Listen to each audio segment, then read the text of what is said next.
Well, good evening and welcome to Cheltenham Town Football Club. In fact, it's the Robin's Nest that we're in here for the Cheltenham Standard question time. Now, with only 1 week till the general election, it's going to be a very hard-fought battle here in Cheltenham. You will also notice tonight that we have an empty chair as Christina Simmons, the UKIP parliamentary candidate, decided not to attend this evening. The panel tonight is, well, to be honest, actually, it's a head-to-head.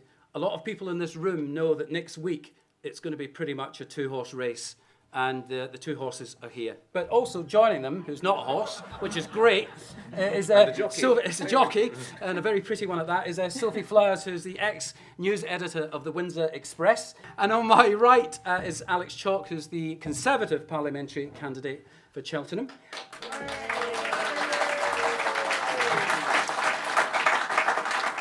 And sitting on my left is Martin Horwood, who of course was the MP for Cheltenham for 10 years and will be fighting to be re-elected next Thursday.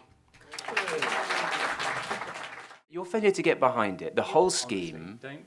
but Martin, I don't mean a personal discourtesy, Alex, if you become an MP, you will discover you cannot wave magic wands and make government departments approve multi-million-pound schemes at the drop of a hat. It just doesn't happen like that. It took us the best part of 10 years to get the 45 million for the redoubling of the Swindon to Kemble line. Former news editor, I mean, is it not a bit of a mess?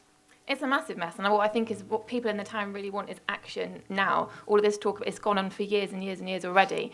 Something needs to happen in the foreseeable future for all the people who want something to happen right now.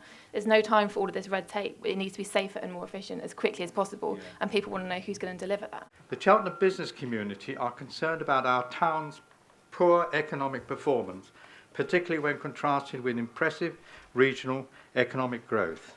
So could I ask, how would the panel address this? One of the things that concerns me is the gulf that exists in our town between the real affluence in the east in broad terms and the areas of deprivation in the west. We've got to address that.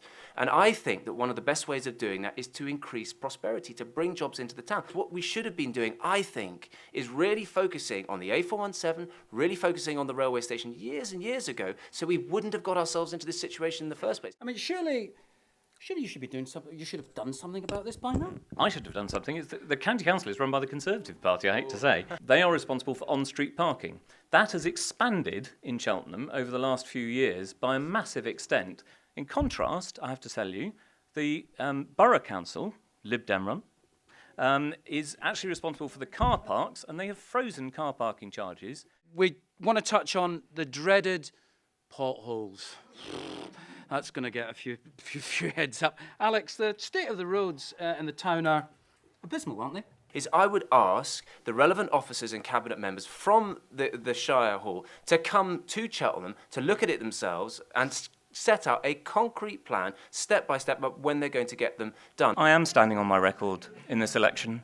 I'm standing on my record because I've spent 10 years taking up some tens of thousands of individual cases for ordinary Cheltonians.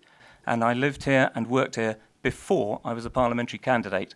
And so I know that these things will help the town, and if re-elected, I will carry on fighting for this town, regardless of who's in government.